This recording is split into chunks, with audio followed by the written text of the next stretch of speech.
Low. Low. There we go. Jesus Christ. Wow, I was muted that whole time.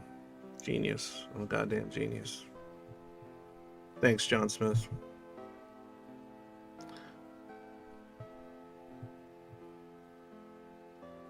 Now, as I was saying, on Thursdays, you guys bring the topics or ideas to me and fill my empty head with nonsense. Tuesdays and Saturdays, I bring it to you. But today is pretty much, every Thursday is pretty much an AMA or FAQ or a Q&A. Basically, I'm just down to converse or learn about anything. So if you found out about a cool novelty or an interesting book or concept or anything at all, you just bring it to the table. I'll play around with it. Or you can put it in chat. That's a lot easier to put it in, to jump on VC though, because then I can just ask questions and it goes back and forth. And maybe we can dig into a rabbit hole of some kind. Anything like that's fun. Well, entertaining, I guess. Amusing. It's a better way to put it, maybe. But, yeah, Thursdays I really don't, kind of just don't want to, tired of, I've been at work all week. I had a lot of stuff going on. Getting, bits and pieces of good news and bad news, just all kinds of different stuff. And so my Thursday is just like,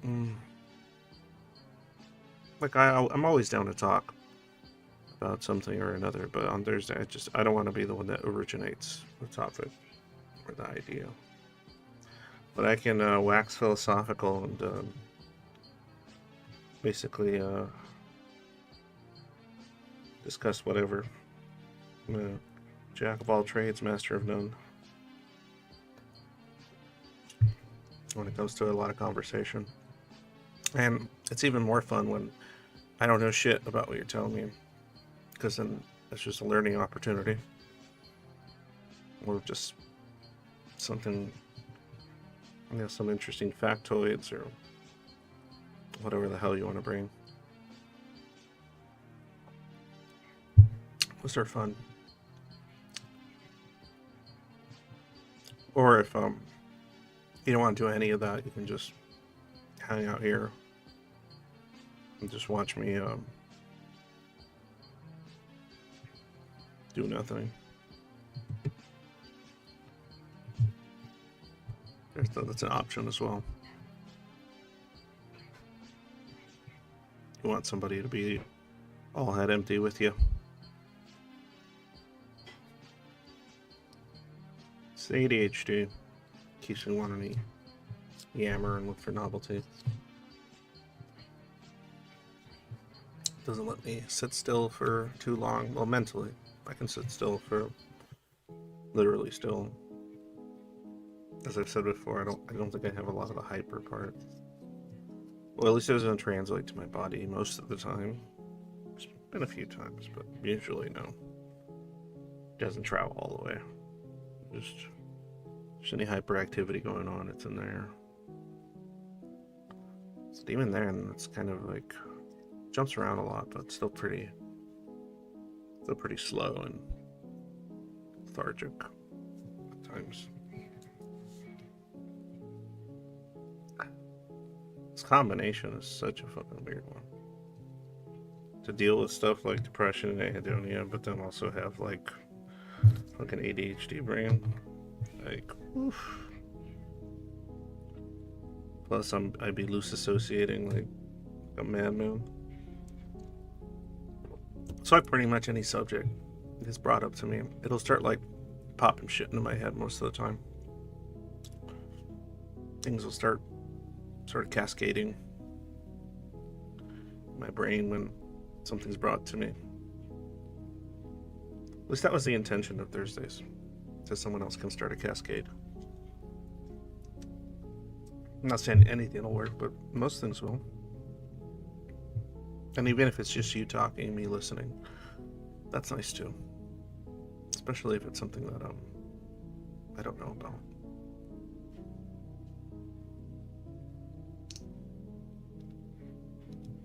It's all functional. That's all fine. Talk about politics. LOL, joking. Don't. I mean, if somebody wants to bring something political to the table, I'll talk about it. I'll talk about my opinion on the matter.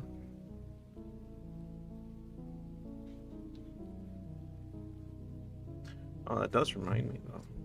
Earlier today, I was on the server. We're talking about, I think, like, how attraction functions in regards to, like, women, hetero women and men and stuff. It was interesting. I have my opinions on those matters. Try to take as much of a nuanced approach as I can about just about everything. That's probably something a lot of Zoids kind of do.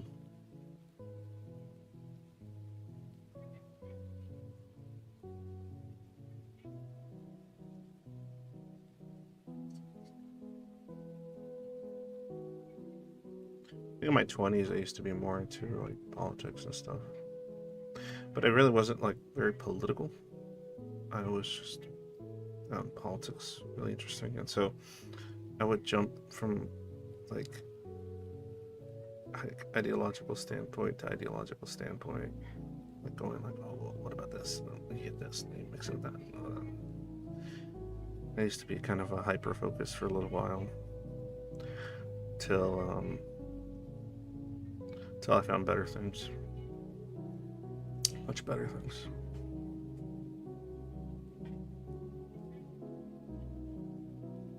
That's not always true. Active, but it can definitely be true. But yeah.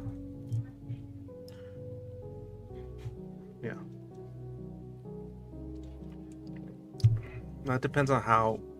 I guess it would depend on how you react to that self-hatred, right? How you behave because of it. So, how much harm you can inevitably, like you can actually cause other people by attempting to harm yourself or whatever. If it's that bad, then maybe it is a bad idea.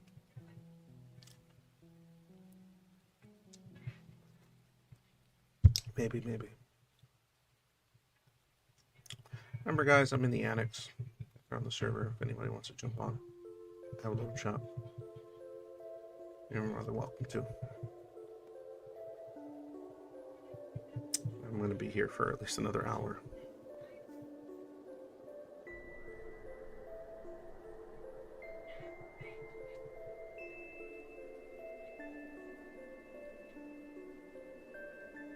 It's a little empty, but it is currently full of some sad thoughts.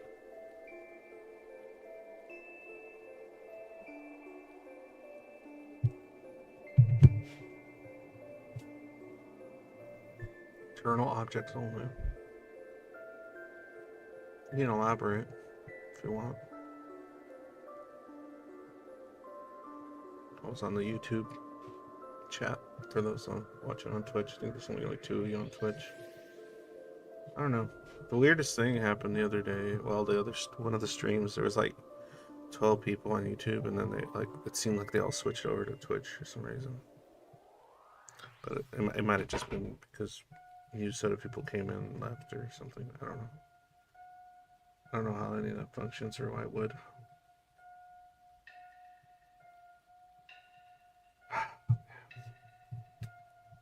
So much to think about.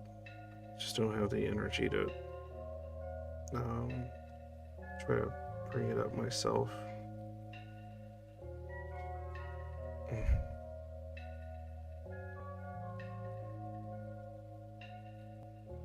But if you guys just want to sit here with me, then I'm fine with that too.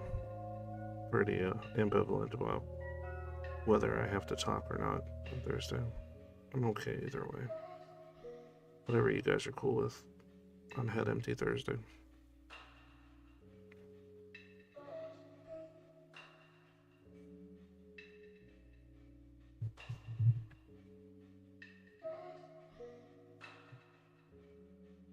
If you have any questions about me as well, or anything I do or the work I do, you're more than welcome to ask as well, or about anything at all. You can ask me about what my favorite donut is or something. I don't have donuts anymore, but still, what my favorite donut used to be. For those that are curious, I used to like Bavarian cream filled. That was probably my go-to. That and buttermilk donuts. Those were common for me. It's usually what I asked for as a kid. I like the moisture of the buttermilk and the kind of bitter kind of sweetness, strange flavor of whatever it was. The cream-filled ones were filled with Bavarian cream filled. It had like an odd flavor to it. It wasn't just like vanilla. It's like because it was like a custard, I think. Something like that. I don't know. Maybe I'm just making stuff up. Probably am.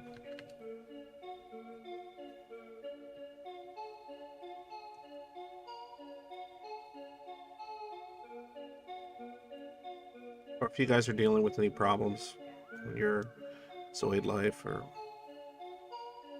you want an opinion on something you're trying to kind of struggling with, I can give unsolicited opinions. Well, actually, no, solicited opinions are preferable. I don't like giving people too much advice if they're not interested or willing to hear it. I'm drinking some diet green tea. I was a mental proxy for people in psychology. I interact with internal objects only. Sometimes I wonder about the crossover with narcissism as far as I'm concerned. Well, lucky for me, I'm not one of your internal objects, am I? But you probably do have an internal object version of me.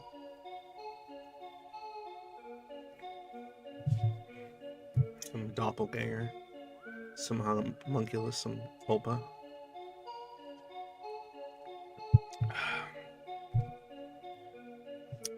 Inside each person's mind that comes across a hideous visage.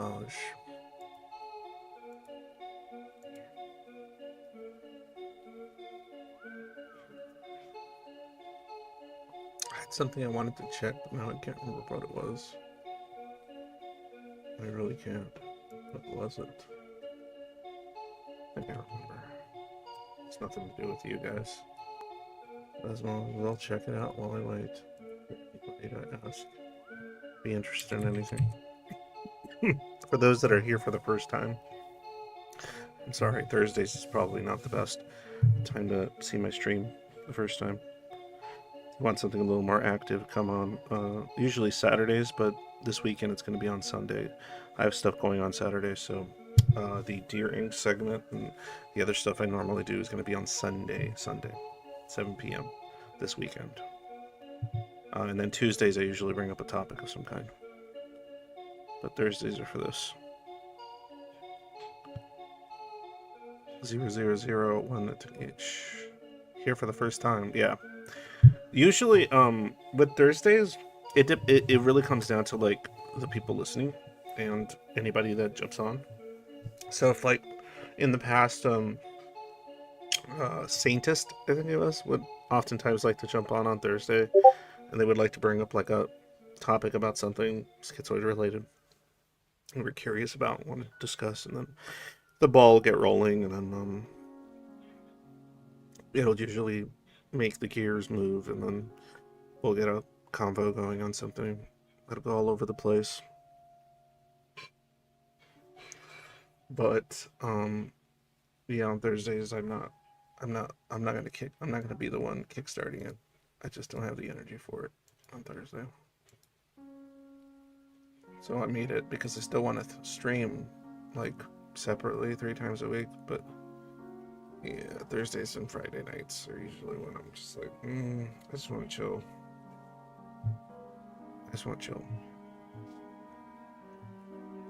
Do nothing.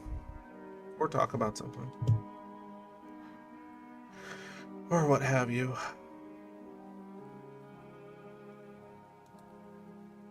I discovered your channel yesterday, actually.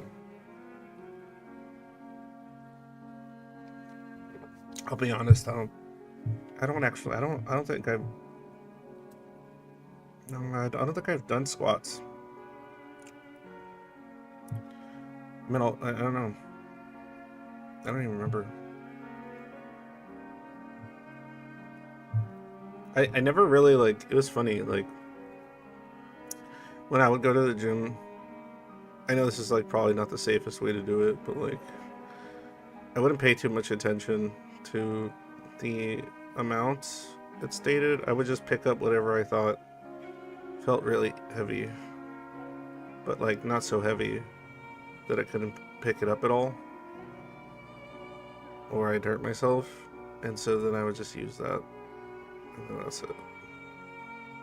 Or if I was using like a machine, I would just like set it to a thing, and I'm like, well, it doesn't feel like much, and then I would like make it go up higher, and I'd be like, yeah, that feels about right. That's heavy, and it makes my arms, and legs hurt. That's good, and then I would just do that, and then I just kept doing that. I never paid attention to the numbers. Never really cared. I just remembered more or less like, oh, I think last time I was here it was about this heavy. And then I'd be like, okay. My friend got me into MK677. It's legit long as you don't abuse it. Same as anything else, it's awesome. Secret Togo game, not steroid. I don't know what that is.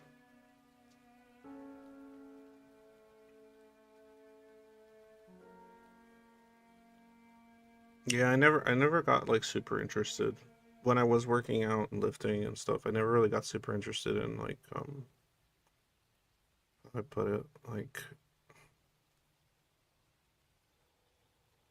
like working out was just something I would do, and that would make my body feel good, and I would feel stronger, and I had gotten thinner, and that's it.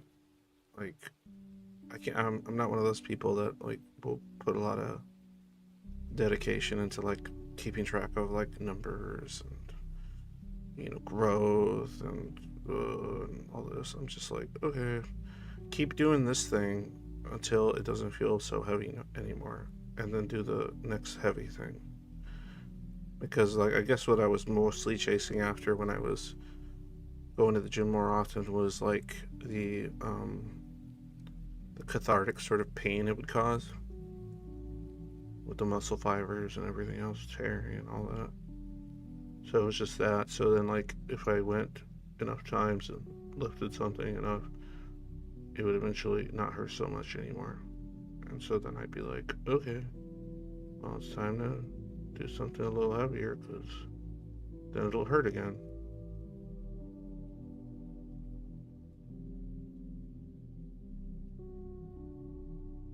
Yeah, I don't care about getting jacked.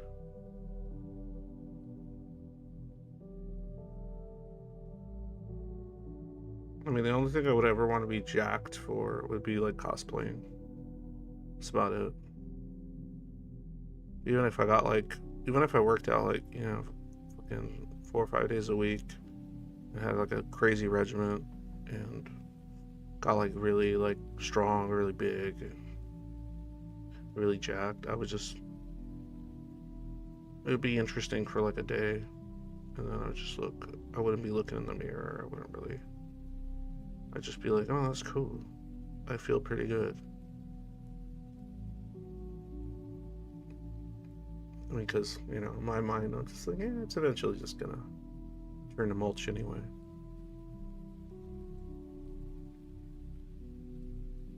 That's okay. I mean, I've always been somebody that's like more interested in what's going on up here. It's that internal stuff, right? It's hard for me to internalize my own body too much. It's not like, you know, like the only reason I need to go back to the gym, well, because I've gained weight and I can feel that I'm like just more tired and more just unhealthy. And The only reason I... Oh, hold on, my little one.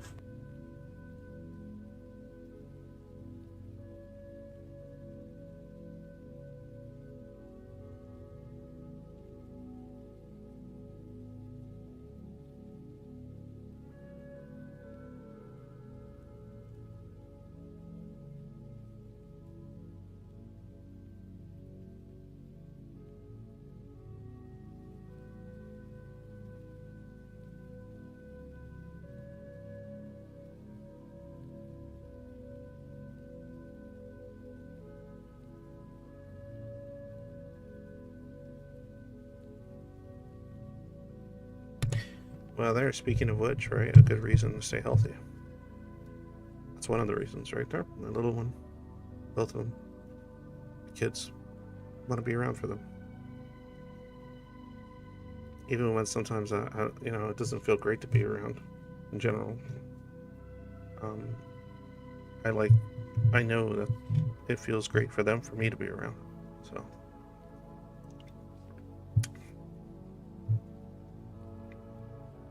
Oh, that's fine. Active research. Nothing wrong with that. That's just not that's not my headspace, I guess. Everyone has their own. It's all subjective when it comes to that stuff. So it's all good, man. Just find everyone finds their peace and sense of something in various things, you know. Intermittent fasting is great for losing weight, provide your lifestyle is healthy otherwise. Taking meds, so I don't know.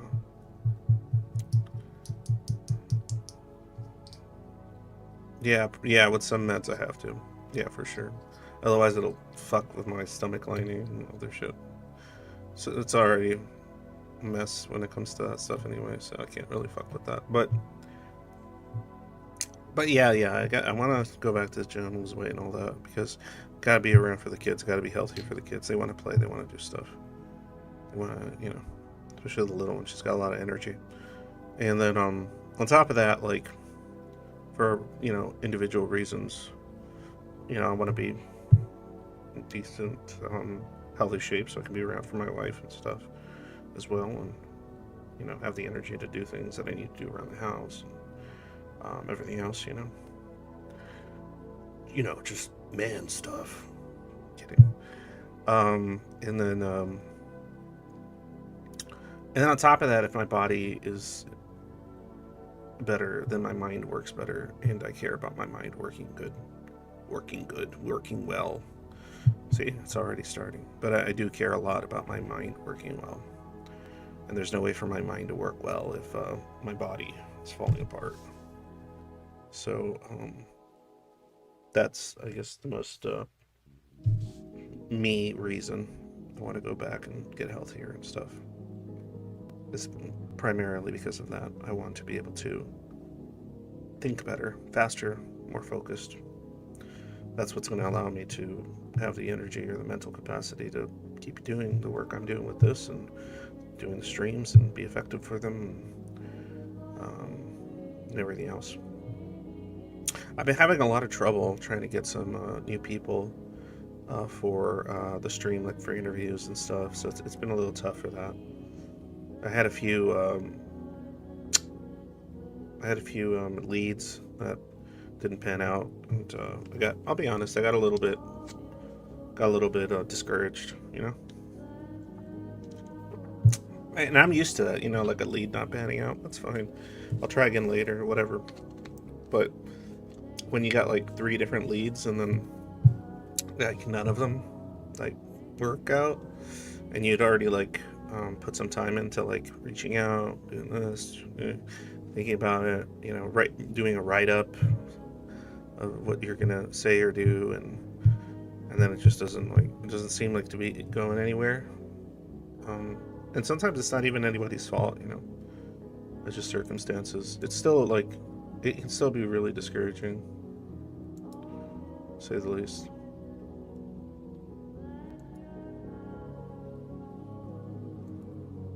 Very discouraging. So that's probably why things have been a little slow on the channel. I apologize for that. Am I in marketing? No. It's not what I do. I mean, I used to be like a lot of sales and stuff way back. I'm a good salesman, that's for sure. But yeah. Right now I mostly do like just AI stuff. Just getting paid to talk to bots all day. It's fine. Ultimately, it pays okay considering that it's also remote, and I don't have to pay any gas and stuff like that. So good for my agoraphobia.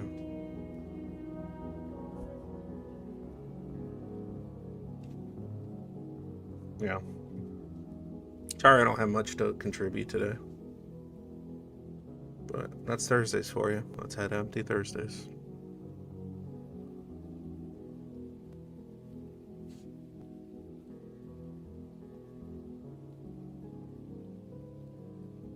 Should you telemarketing you have to work outside?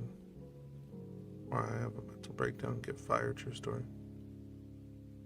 You have to work outside? Yeah, I'm the opposite.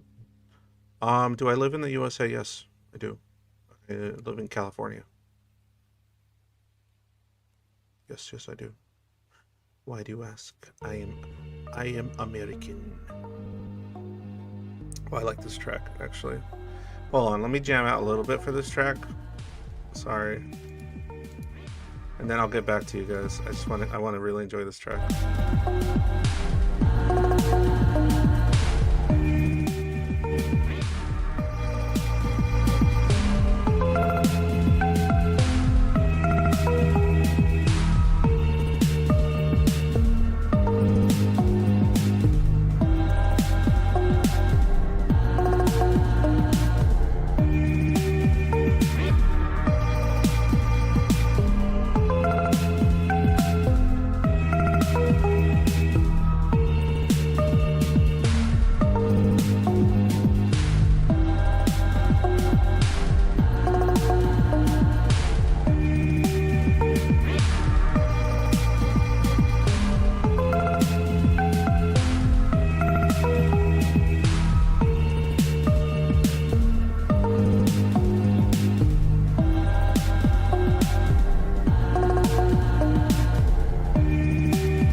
Sorry, I had to enjoy that one. Just a little bit. I like that one. But, oh. I don't know, just a personal little favorite of mine. I don't remember what it's called. I think it's by, Graham Cartna, Browser History. Is that what it's called? I think it is called Browser History. Maybe not. Or maybe it's from like some game and I don't remember. But I like that song that was playing earlier, just now. Man, Cali's expensive. How do you people live? I don't know. Day by day.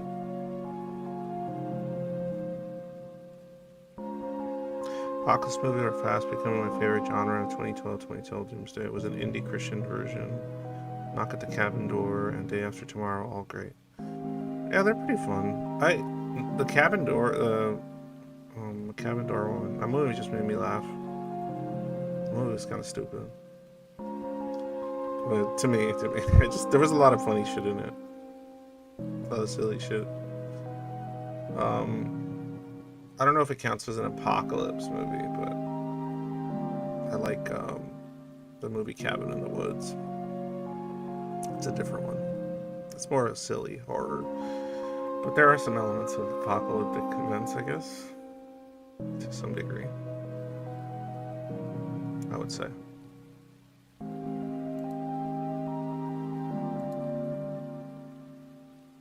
Ooh,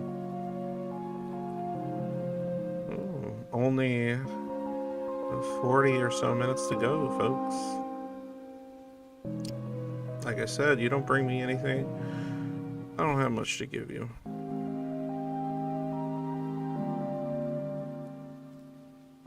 But you're welcome to in chat. I do wonder why 000 asked where I live in the USA. Or that if I live in the USA. I wonder what the reason for that question was. Maybe I had one. Maybe it was just curiosity. Maybe because I have an American accent.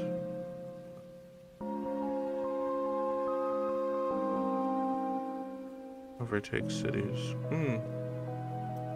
Yeah, well, you might like, if you don't already like it, you might like the song Anima by Tool.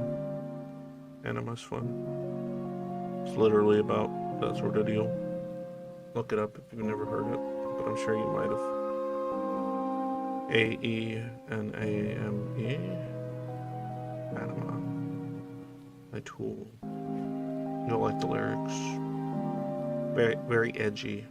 Very edgy. Fun. Still very edgy. And especially, you know, more amusing as someone that lives in California. Curiosity, plus I'm from Brazil. What's the meme? Brazil mentioned? Brazil mentioned? Yeah. Yeah, that's Enema. This is the name of the song, but yeah, it has that line, learn to swim. Yeah. Learn to swim, learn to swim, learn to swim. Yeah. That was like one of my faves when I was like in my early 20s. I was being an edgy boy. Misanthropic. Little hamster. That I was.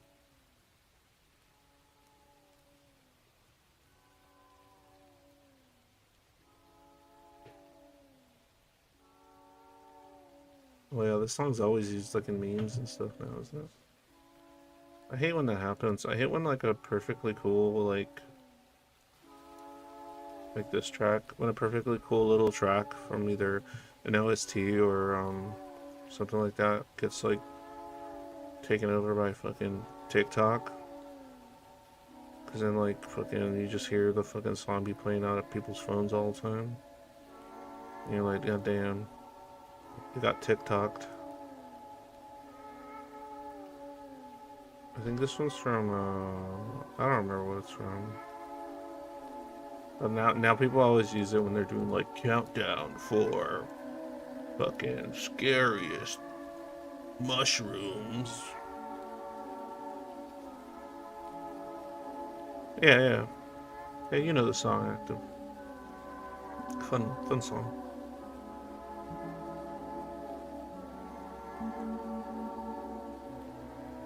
Again, sorry to those that joined here for the first time on a Thursday. It's hit and miss. Thursdays are hit and miss.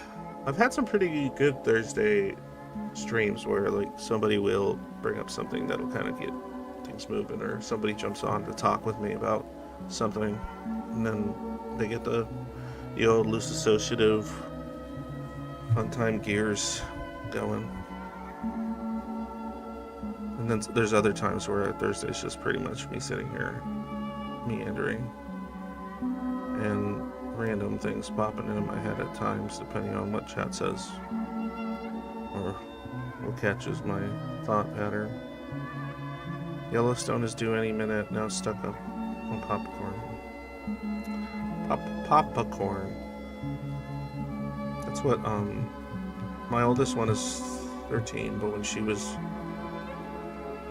like 3 years old, she used to call that loud. She used to call popcorn, she would call it Papa-corn. That was cute. And it said, I want some popcorn. Popcorn.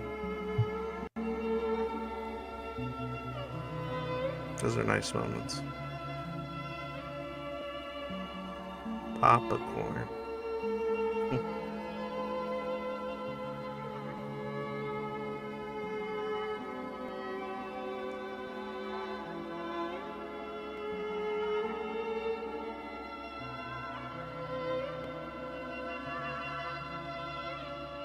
A lot of my thoughts about the past. There's a depression. Oh, I'm not worried. Don't worry. But yeah. Today is like no. It's like a head empty Thursday, but with like a little sprinkle of depression. Thursdays is usually like for me. I'm just tired. Feeling a little extra disconnected at the moment, but yeah. Whenever I think about stuff that has to do with more my oldest daughter, and when she was the same age as my youngest one right now, like I get like a combination of nostalgic and melancholy, because I wasn't in the same headspace as I am now. Now I feel like I'm a lot more connected to my environment and present after a lot of work and a lot of things. And so then I think back on stuff from like, a decade ago or 9 years ago. And I was still very much in that kind of super disconnected, kind of disassociated, schizoid state where I was just kind of floating through things, and everything felt like I couldn't grasp like a strong meaning out of it. And so so when I think back on popcorn, like I could feel it now. Like I could feel it because I have been practicing feeling things more. And then I think about just how much I regret not being able to have felt it in the present when it was happening. And they feel like just memories of something that I wasn't there for, even though they're my memories. And so that's why it's like bittersweet, because I have the memory, and I can feel it now. I could feel what the memory feels like to me now, but I don't have a memory of it feeling like anything back then. Maybe a chuckle, but I was so just gone. I seemed perfectly functional, but I was just I didn't realize what I had at all. Do you have a fear of very large things, like looking into a body of water where you can see great depth? Is terrifying to me. I had a strange dream as a child about a wall of water behind a curtain. Um, I kind of I've talked about it. That's what like part of my agoraphobia is about. It's like large expanses. Um, yeah, and if something's really really large, but it's in an open area, like yeah, that's pretty freaky. But just like just an large open expanse, um, I find it triggers my agoraphobia like severely. And it's just panic mode. It's horrible. Yeah, like I don't mind seeing them on stuff, or I can look at stuff like large expanse. But even if I see a large expanse in like a TV or a show, like it'll make me a bit anxious, but it's nothing that bad. But when it's in real life and I'm like I'm stuck outside or something for whatever reason, you know, like my nightmare scenario is being like in the middle of a desert with no shelter and not because of the heat or whatever. It could be nighttime. It doesn't matter. I could have like gallons of water. It doesn't make a difference. It's just the whole big, wide open, just nothing. Yeah, it terrifies me. I don't think I would be very good for space travel, probably. I'd be fine as long as as long as I stay inside the ship, I'd be fine. I'm good. But yeah, I couldn't do like any like walking on the outside or anything like that. Yeah, that would just cripple me. It's terrible. It's fucking, I can't. I don't even like thinking about it. It's one of my weaknesses.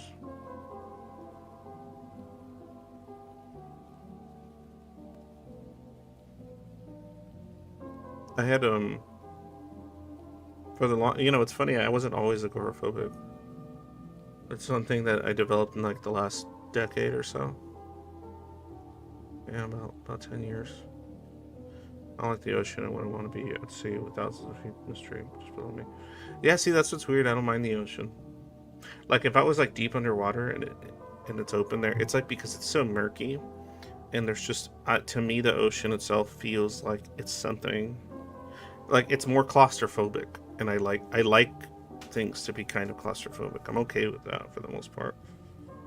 I mean, there's some parts of it that's just terrifying, obviously. Like, I don't want to be one of those people that goes through, like, those crazy caves where you can get stuck and die in there. Like, fuck that noise. But like, I don't mind, like, smaller spaces. Like, I would be perfectly cool inside, like, a submarine. As long as I have stuff to do. I'd be, like, chill.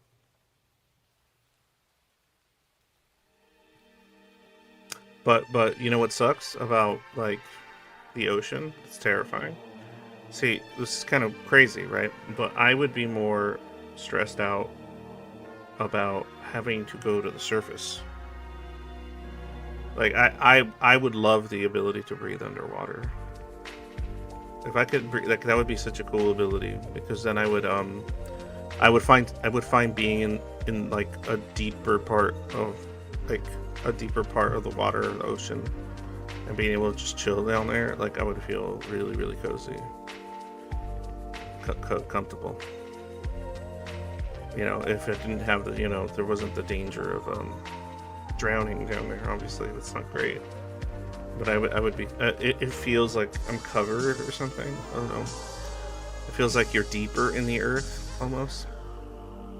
That's why I feel like being underground would be. Yeah, I'm cozy. I'm good. Like if it was, I lived in like an underground city. Oh man, that's the shit. I like that. Underground city, rad.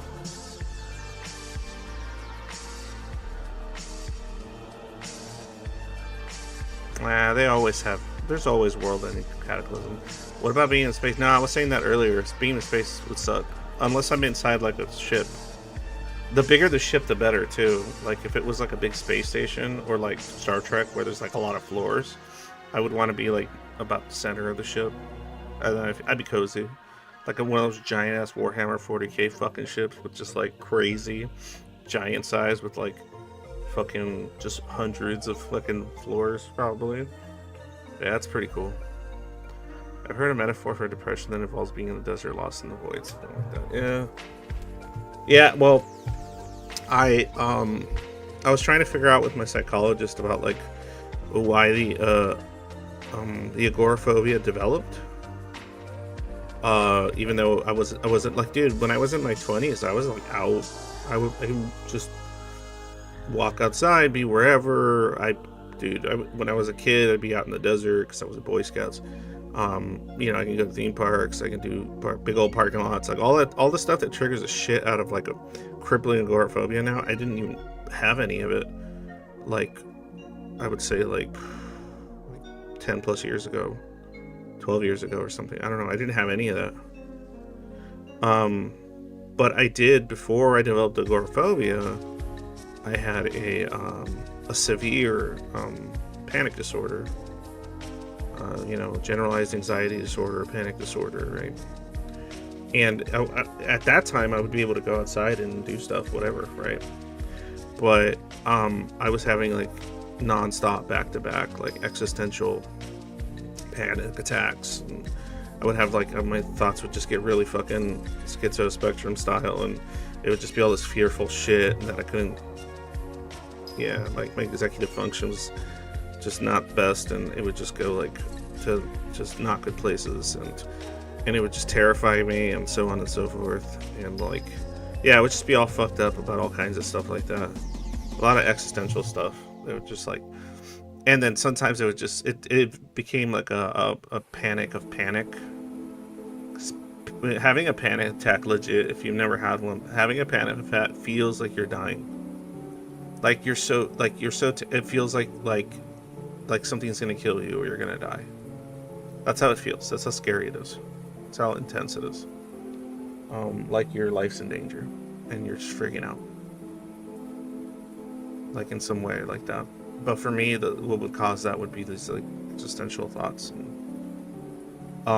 that we're getting like. But what's interesting is that once I overcame that, took medication and did a lot of stuff. My savior, honestly, for a lot of that stuff was my what I now understand to be my sort of productive nihilism. That helped me so much. And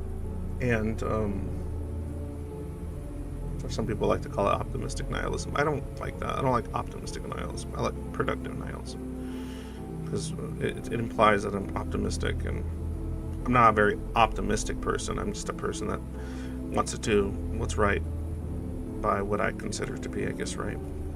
But yeah, I overcame that. But then I had a theory with my psychologist that I think what happened was all that fear, all that,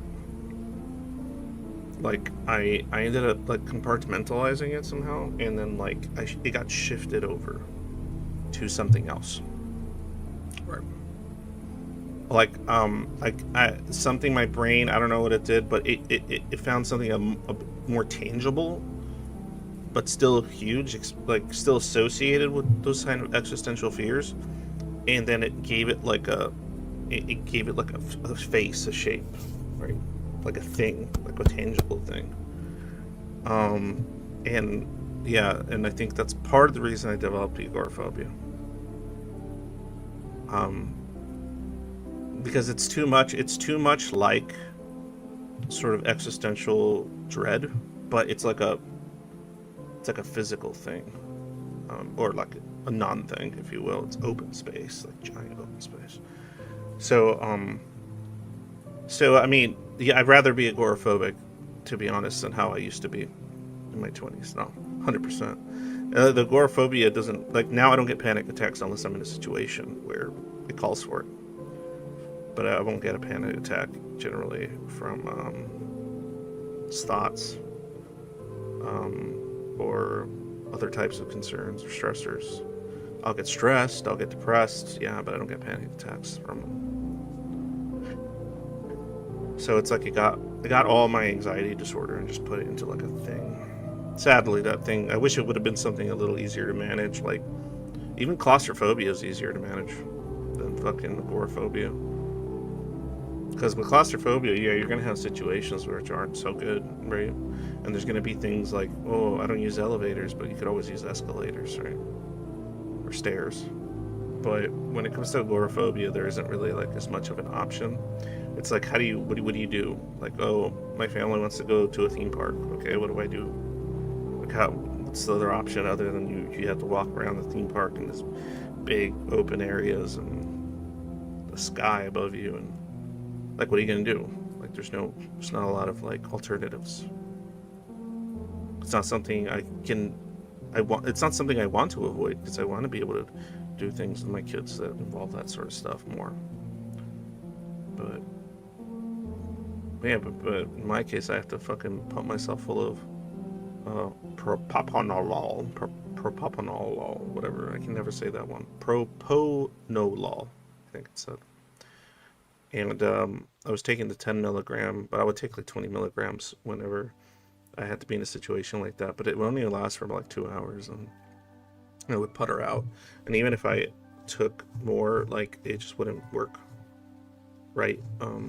So I had to talk to my primary or my doctor because my psych couldn't prescribe something stronger because it fucks with your blood pressure if you use it too much, which I don't. And so I had to get my doctor that can see me in person to prescribe it, and I got it. I haven't tried it yet, but I got a 60 milligram extended release. It's supposed to be something I can take, and it should last like most of the day. So I'm hoping that's how it works, so that way I can take it, and then maybe I can be at peace for like 6 or 7 hours, maybe longer. And then yeah, because what propranolol does, it basically makes it so like all the physical symptoms of anxiety or panic, like you can't feel them, like they just don't happen. Like you could still have psychologically like distress and stuff, but which is in my opinion a little more manageable, but you won't have the physical symptoms. So the heart racing and the shallow breathing and the tightness of the chest and the nausea, all that stuff that comes with panic, you won't get it. So like it's like your adrenaline won't start pumping. It won't start pumping your adrenaline like crazy or anything like that. So I mean, I wouldn't suggest being on it in a situation where you should have adrenaline going on, but yeah. But like when I would take it, at least for at least 2 hours, I'm going to take that one. That's why I'm doing the extended release. I'm going to test it out to see if I can go to like a place with my kids, like the beach or something. We'll see.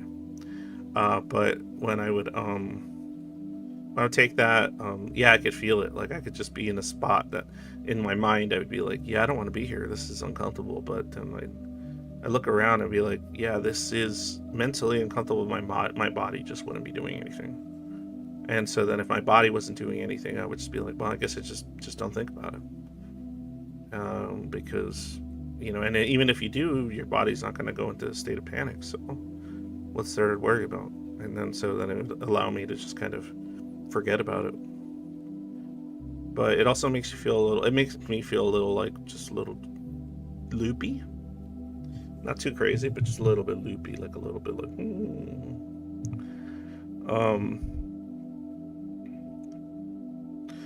does clothing like hoodies and stuff help with the agoraphobia? I used to wear hoodies as a shield, like a bubble last time I had a panic attack. My heart was pounding for 2 days. Yeah, it's horrible. It's fucking super bad.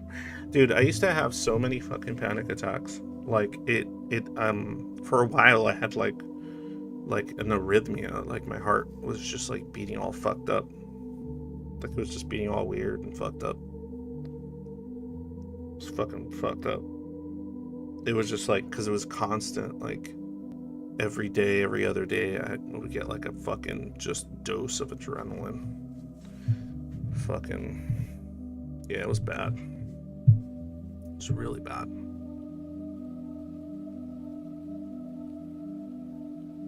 Yeah, I have to do everything from like breathing techniques to finding philosophical positions that would help me manage the stress of certain existential intrusive thoughts and all kinds of stuff. But so I mean, that's one of the things that gives me like comfort, is knowing that like I haven't had like very many panic attacks at all in like the last 15 years or so, 14 compared to how it used to be. So in my mind I go, well, okay, even if I were to start developing some again, I know it's finite. It ends. It can be overcome. That panic disorder can be overcome. I did it, so I can do it again.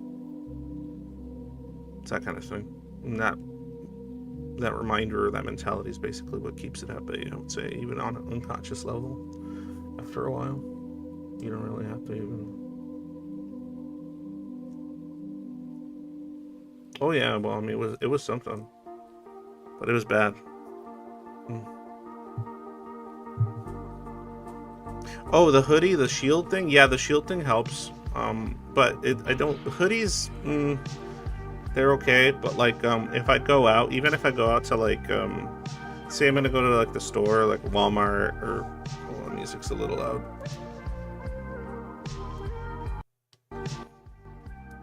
Yeah, like say I'm gonna go out to the store and there's gonna be like a big parking lot I have to walk under for like a minute. Just stuff like that, or just even smaller kind of gaps of open space I have to cross.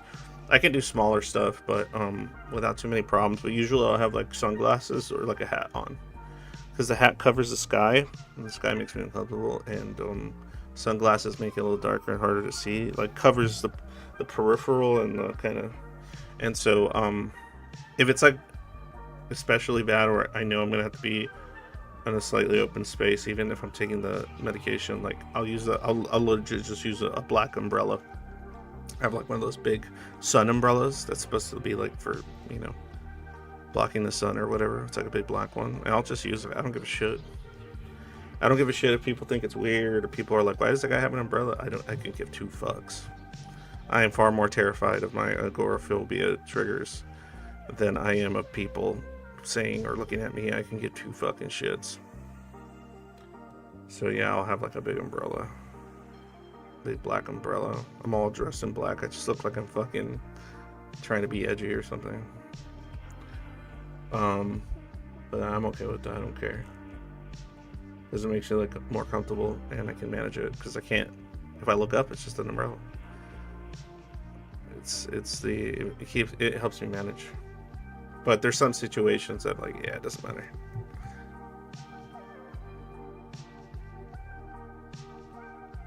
You would think that guy's living his best life? Well, okay, well, there you go.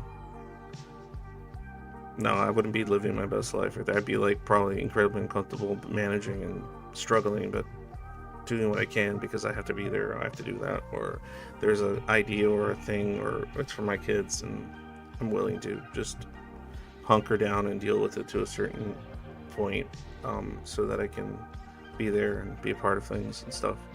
Hence the meds. I want to be able to enjoy, to some degree, enjoy those moments instead of just be like shitting bricks.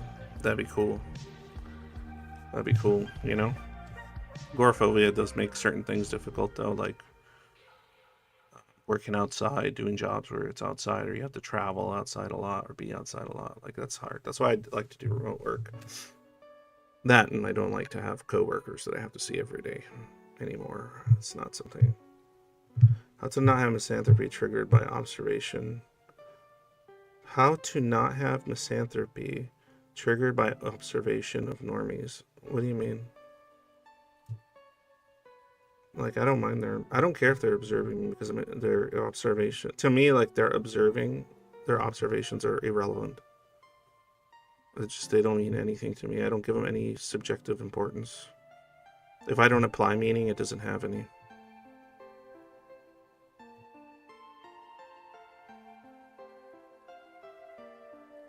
Oh, by you looking at them. Oh, okay. Yeah. Well, that's because I would argue that's partially because you might be applying your kind of and I mean this I don't mean this in a negative way, but like you know, I would say I used to do the same in my 20s, like my idiosyncratic sort of outlier position and mindset and cognitive style, and sort of thinking, I'm like projecting it onto regular people or neurotypical people, and that's just kind of a huge mistake. That's something that one has to figure out how to overcome in order to realize that, yeah, realize that some of it is kind of silly and kind of useless to project onto others, or you know, better yet, that it's not actually that much better outside of your internal world. In the external world, it's just as subjectively silly as what they do.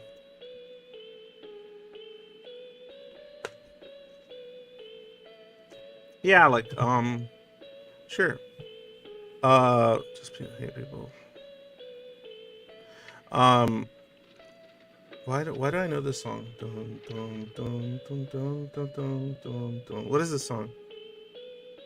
Why do I know this song? Dun, dun, dun, dun. What's this from? Hold on, sorry. It's bugging me that I don't know.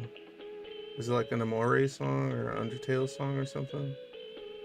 Or is it from Yume? What the hell is it?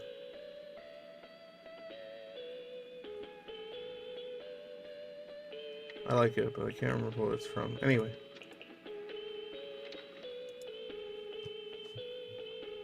Um, okay. You're gonna project your feelings about yourself onto others. This is normal. No, no, that's not what I'm talking about. Okay, so not it's not just feelings. It's kind of like okay.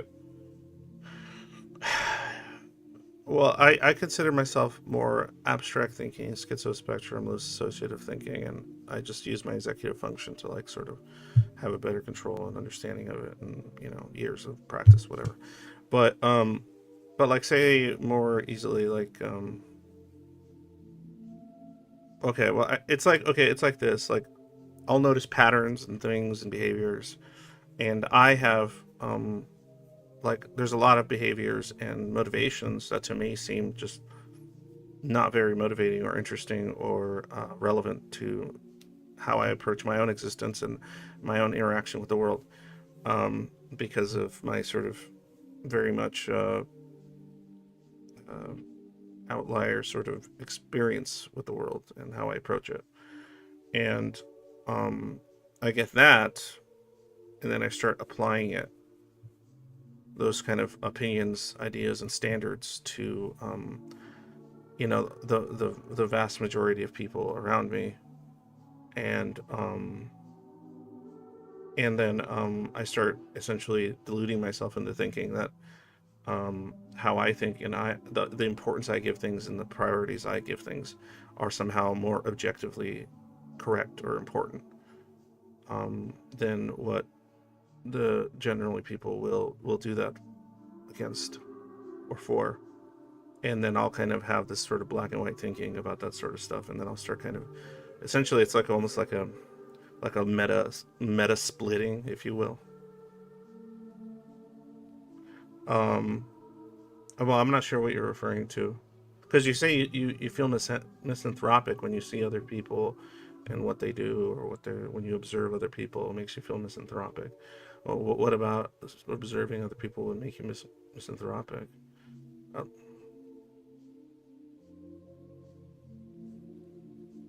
you can't watch this vid now, obviously. Oh, you sent something to me. Okay, I'll check it out later.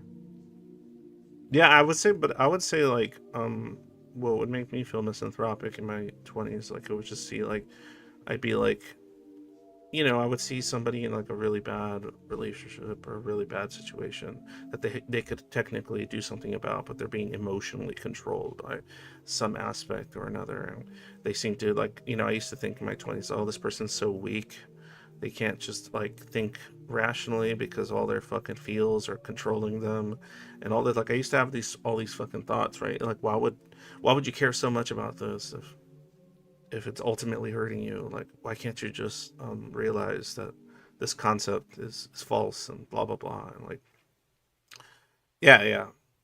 And then but then I started, uh smell of dead flowers. Thank you, I appreciate that. I know this one's from you, Miniki. I know that. um Um, it's more like imposing my own POV onto them. I'm okay that they are. It's more like rather than imposing my POV on them, but I find it really pathetic and draining to observe. That's where they're at. Yeah, but like you're a human in an enclosure with a bunch of monkeys. Yeah, but that's what I'm saying, Sakurgan. Like that's what I'm saying. You're a monkey too, you know. It's just a different kind of monkey. You're still doing monkey shit. It's just your priorities and the way you think about what is important, what you value. You're just making what I consider to be a false assumption that it's any less or more monkey. It's all monkey. It's all monkey, no matter what. But that's okay. It's okay that it's all monkey. Yeah, there's a point of even in the most logical, reasonable human being, there is a significant level of irrationality that drives so much of it. It's all irrational. Even the most logically thinking person that pride themselves on it. The very pride is all irrational. Yeah, but that's another thing too, Sakura. There might be things that you consider to be profound that other people just don't find interesting, and there's other elements of the human experience that they consider to be profound, or they can feel profound things from, that you feel nothing regarding, or you may consider shallow, when in fact there are just unexplainable levels and layers of elements occurring that they themselves might not have exactly the words for.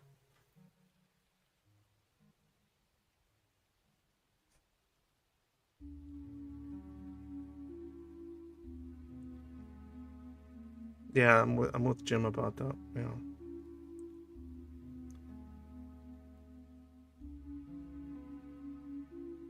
Well, then I'm not sure what you're referring to. I'm sorry, Sakura. No. Because the way you word it makes it sound like that's what we're talking about. If you ever figure out a way, I'd be curious to what you mean. Encompassing.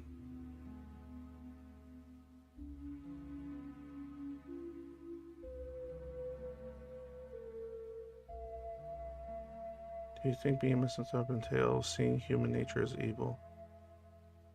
That's what's funny about, like, when people talk about human nature. It's like, or when people talk about man-made things. Like in my schizo-ass brain, I just go, well, isn't, like, it's all nature. Even the nuclear bomb is nature, right? This phone is nature. Every bit of plastic inside your body is nature. It's all nature.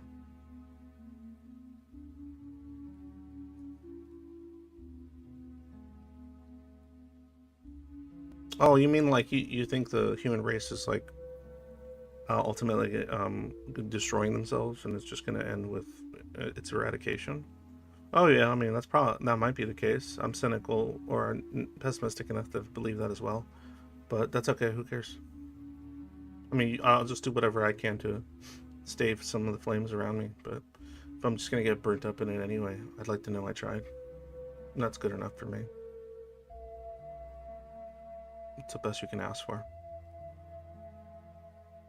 No? Okay, well then, fuck. I don't know what you mean. Because I'm thinking of fire and oxygen, and everyone's running out of oxygen. They keep burning fire. I don't know. I think he's saying he views normies as cardboard cutouts without depth. Yeah, but that's not true. That's the problem. They're not hollow shells. They're not without depth. You just can't perceive the depth because it involves aspects that you don't value for a variety of factors. I've seen how profound those things are for people. And I don't understand. Like, I go, they're saying it's profound.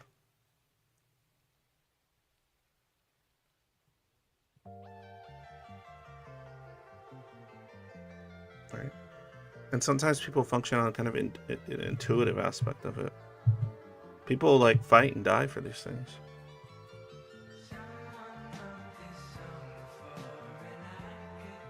It really is, like, yeah. I don't know how to explain it. Like, I can watch something or read something, and people will say it's like really really profound or whatever, and I'm reading it and I'm going, well, I don't relate to this, or I don't understand why didn't they just do this, or why didn't they just fix it like this, or why didn't they just approach it like this or like that. And this seems to be like a non-problem, like, like I and then, but But then I have to metacognate, right? And then I have to like think, okay, I have to start thinking about, well, what if this is a big enough problem based on very different parameters instead of kind of guidelines, internal guidelines. You're expressing, I just look at it and there's not enough there. Well, but that's what I mean. There's not enough there because you can't see it, maybe. I couldn't see it before. I think I could see things I couldn't see before. Some of those things are confusing or don't make sense to me, but they're there. And that's the thing, like, what's interesting is that even if, like, the vast majority of people don't have the level of information or depth, right? Even if, like, say, only 10% of the population had whatever you're describing, that's good enough. Who cares? That's fine. That's all you need. Find that. Surround yourself with it. And that's it.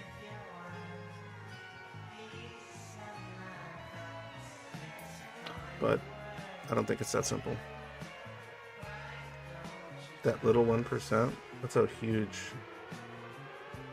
huge assumption.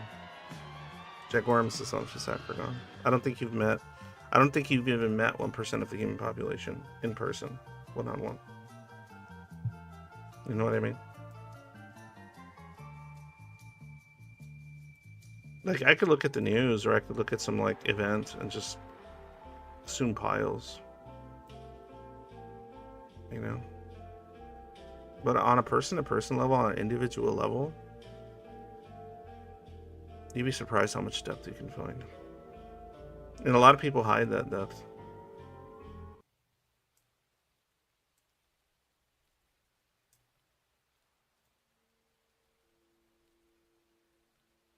Yeah, that's what I'm saying. 1% of the people you've met could be like, 20% of the population.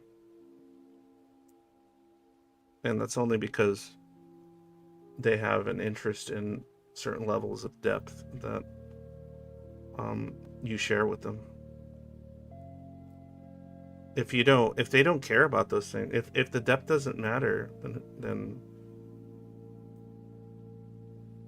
or whatever you want to call it, because I think about it like, what if there's lateral and vertical sort of stuff going on there? No, you don't have to agree with them. Well, for sure. Some people have a lot of that, but they don't recognize it, or they don't do enough introspection, like the schizoid does, to like be able to like maybe write it down or word it in any kind of like language-based capacity. They might just feel it, and for a lot of people, that's fine. That's good enough. That's not good enough for me, but me being able to actually express it or word it and break it down or discuss it, I don't think it adds depth necessarily. It might, but it's just I'm just more maybe competent at expressing it, but that's about it.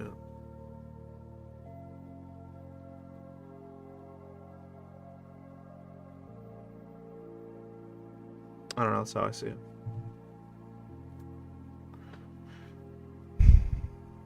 Horses are terrible people. Yes, they are.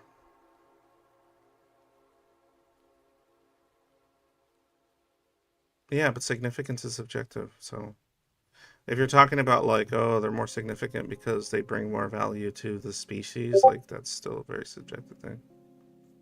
You're applying like a lot of subjective importance to the species. You know what I mean? Like for me, I don't really apply a lot of subjective importance to my species. I apply more subjective importance to like individual sentient life and what it means and what it represents, and it's what it strives for and what it fights for and what it dies for. And then how those autonomous things can come together to create new things. That's really interesting to me.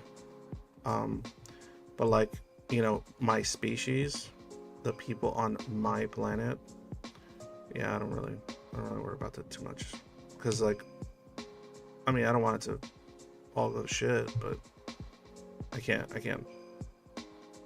yeah, I can't think about that. That's not, it's fucking useless. Because the thing is that, like, if there's, like, to me, if there's, like, an sentient alien life form somewhere in some distant galaxy somewhere that we'll never meet, like, they're just as valuable as the people on my planet, my own species. I don't see how they wouldn't be. It's about experience. It's the same shit. Where's my brown bunny that I got a Build-A-Bear? What happened? Where's my brown bunny that I got a Build-A-Bear? Oh, okay. I got it at Build-A-Bear. Okay. Well, you need. I don't have it right now. Okay. You need to go over there. Okay. You can go back to that. It's not in here. Okay. Okay. I'll help you look for it in a second. Okay. All right. Go over there. I'll go look. I gotta go help my 4-year-old look for her bunny from Build-A-Bear. Right now, to her, that's got all this depth and subjective importance. Right? My bunny, like right now, my bunny. I want to find my bunny. My bunny brings me comfort. My bunny. Who am I to say that doesn't have depth? Even depth she might not be able to recognize.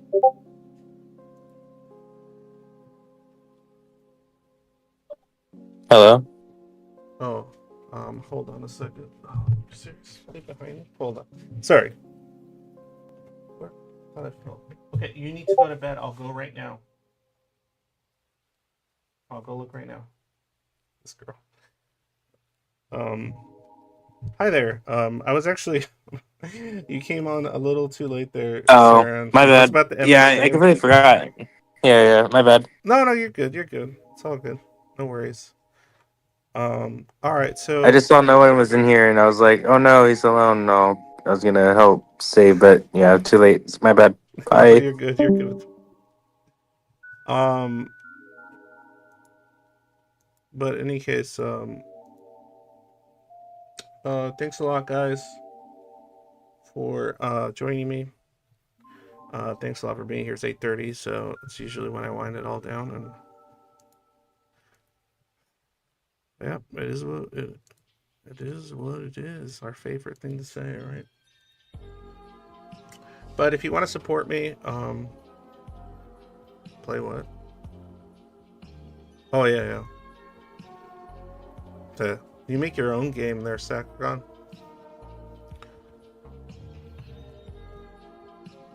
Losing is how you see it. My life could be a wreck, but if I'm doing what I think is correct and right and helpful, productive in my mind, you know, it would still be a W in some regards. In any case, thanks a lot for joining me. Thanks for being here today. Thank you for being a part of this. And if you want to support me, please support me on Patreon. I would say easiest way to support me is PayPal, but if you want something more consistent, so you don't have to think about it, and you just want to throw $5 a month or something at me, Patreon's really useful.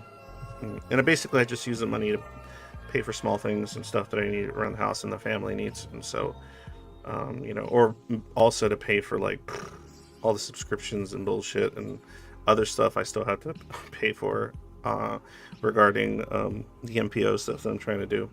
Because there's always like filing fees and fucking you have to have an agent on hand. So stupid. It's like I think it's like $100 every like 2 or 3 months or something crazy. Anyway,